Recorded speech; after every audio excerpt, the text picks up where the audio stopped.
साथियों नमस्कार। आइए केस बुक का संधारण आप किस प्रकार से कर सकते हो।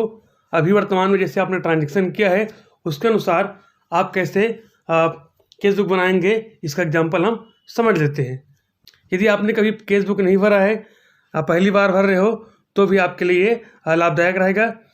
और जो शिक्षक साथी पिछले वर्ष भरे थे, जो पहले से भरते आ रहे हैं, वो इस वर्ष का किस प्रकार से सुधार कर सकते हैं, आइए देख लेते हैं। इस प्रकार से आप देखे होंगे केस बुक का फॉर्मेट इस प्रकार से रहता है। यहाँ पर डेट है, पार्टिकुलर्स है, लेजर संख्या है, केस है और यहाँ पर बैंक है, अमाउंट है। इस प्रकार से सेकंड पेज में रहता है, यहाँ पर डेट है, पार्टिकुलर्स है, विवरण जिसमें हम भरते हैं, लेजर है, केस है, बैंक है और अमाउंट है। इस प्रकार से रहता है। तो सबसे पहले मैं यहाँ पर जूम कर लेता हूँ। मैं फर्स्ट पेज में आप किस प्रकार से इसको दर्शाएंगे। जैसे मैंने यहाँ पर लिखा है 23/3/22 को समग्र शिक्षा कार्यालय से प्राप्त राशि या एसएनए से प्राप्त, इस प्रकार से लिख सकते हैं। इसका उल्लेख मैंने किया लेजर जो बुक है उसकी पृष्ठ संख्या 2 में है। कितना राशि प्राप्त हो यहाँ पर उसको हम लिखेंगे। उसी प्रकार से यहाँ पर हमने लिखा है 28/3/22 को एसएनए से प्राप्त या समग्र शिक्षा कार्यालय से प्राप्त राशि। इसका विवरण हमने लेजर की जो 7 पृष्ठ उसमें किया है और कितना प्राप्त हुआ राशि उसको हमने यहाँ पर लिखा है। पहले हम क्या करते थे, जैसे मान लो हमने केस आहरण किया है तो उसका आहरण को हम यहाँ पर दर्शाते थे। लेकिन इस वर्ष जो ट्रांजैक्शन डायरेक्ट बैंक के द्वारा है, हमने उसको नकदी आहरण नहीं किया है, तो यहाँ पर नकदी आहरण वाला ऑप्शन जो है खाली रहेगा। और उसके बाद नीचे में उसका योग यहाँ पर लिखेंगे। क्या करेंगे योग में हम लिखते इस प्रकार से, यहाँ पर आमद प्राप्त या फिर आय, इसको लिखेंगे। पिछला बचत अर्थात पिछले वर्ष आपकी संस्था में कितना राशि इस खाते के अनुसार बचा था, और उसके बाद उसका योग। तो यहाँ पर हमने केस रूप में आहरण नहीं किया है, तो यहाँ पर कैश आहरण जो है यहाँ पर डैश रहेगा, 0 रहेगा। उसी प्रकार से हमको जो प्राप्त राशि है वो बैंक में प्राप्त है, तो बैंक में हम कितना मिला था, यहाँ पर सभी को जोड़ेंगे तो हमको यहाँ प्राप्त हुआ मान लो 25,000। और पिछला बचत हमारे पास नहीं था मान लो, तो यहाँ पर हम क्या करेंगे, हम निरंक, चूँकि PF के अंतर्गत हमने इस वर्ष पहली बार बनाया है, इस वर्ष पहली बार इसको कर रहे हैं, तो यहाँ पर निरंक रहेगा और दोनों का योग यहाँ पर हो जाएगा 25,000। ठीक है। अब यहाँ पर PF में क्या है, पहले हम क्या करते थे, आहरण पहले करते थे और खर्चा बाद में करते थे।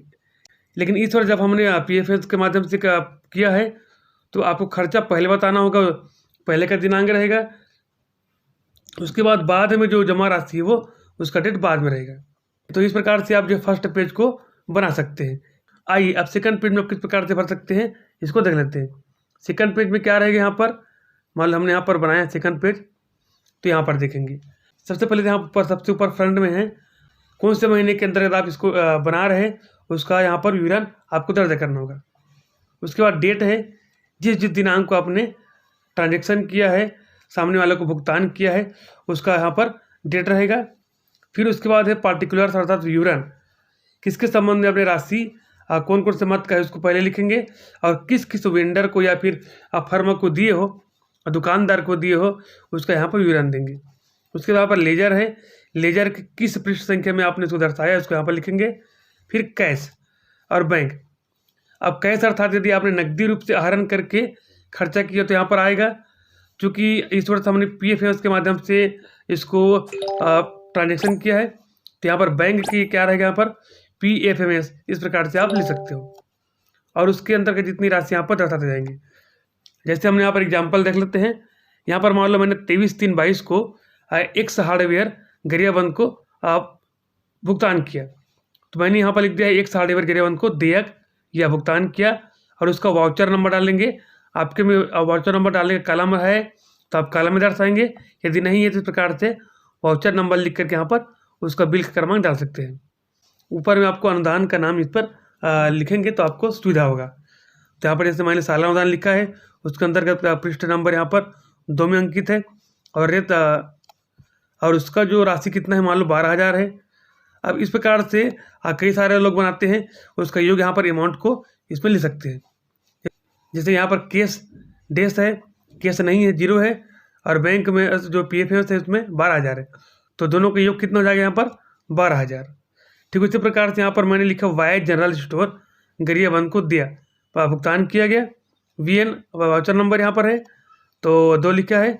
मैंने केस यहाँ पर कितना है, केस रूप में नहीं किया तो डैश है यहाँ पर, और बैंक के माध्यम से हमने किया 5400। तो अब यहाँ पर जोड़ करना चाहते हो जोड़ भी सकते हो, इन दोनों को जोड़ के यहाँ पर ले सकते हैं। यदि आप इस प्रकार से बनाते हैं तो इस प्रकार से बना सकते हैं। तो यहाँ पर केस वाले ऑप्शन में आपको इस वर्ष तो कुछ नहीं लिखना, क्योंकि आपने केस रूप में भुगतान नहीं किया है। सारा जो भुगतान हुआ है PFS पोर्टल के माध्यम से, बैंक के माध्यम से हुआ है, तो इसी में आपको दर्शाना है। इस प्रकार से मध्यवार आप सबको दर्शाएंगे और लास्ट में यहाँ पर आपको लिखना पड़ेगा व्यय, शेष राशि और योग। व्यय अर्थात आपने अभी कितना संबंधित वेंडर को, दुकानदार को जब पेमेंट किया तो कितना यहाँ पर हुआ, उसको टोटल योग करेंगे। जैसे व्यय, तो यहाँ पर हमने केस रूप में किसी को नहीं किया तो यहाँ पर डेस अर्थात 0 रहेगा। अब यहाँ पर आ गया 25,000, हमने यहाँ पर इन सभी को जोड़ा है 12,000, 5400, 1,000, 2,046, इसको हमने जोड़ा है। तो यहाँ पर उसका योग कितना है, यहाँ पर 25,000। और शेष कितना बचेगा, यहाँ पर जो कितना था 25,000 था, तो 25,000 हमारे पास बैंक में था और हमने बैंक के द्वारा 25,000 का यहाँ पर भुगतान किया है। तो 25,000 में 25,000 को हम जब घटाएंगे तो हमारे पास यहाँ पर जाएगा निरंक, शून्य हो जाएगा।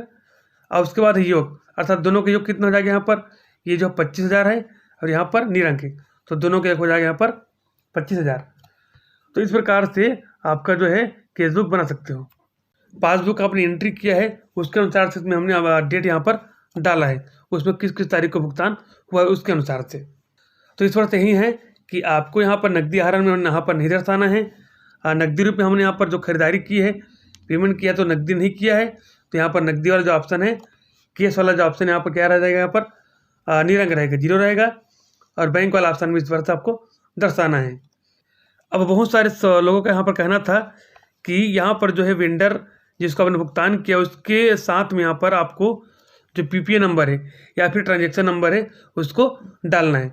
तो आपके अनुसार आप वहाँ पर अपना PPA नंबर को यहाँ पर दर्ज कर सकते हो। मैंने यहाँ पर वेंडर का नाम और वाउचर नंबर ही दर्ज किया है, इस प्रकार से आप बना सकते हैं। तो दोस्तों आशा करता हूं जानकारी आपको अच्छी लगी होगी, अच्छी लगे तो लाइक कर देना और इस प्रकार की जानकारी के लिए हमारे चैनल को सब्सक्राइब जरूर कर लेना।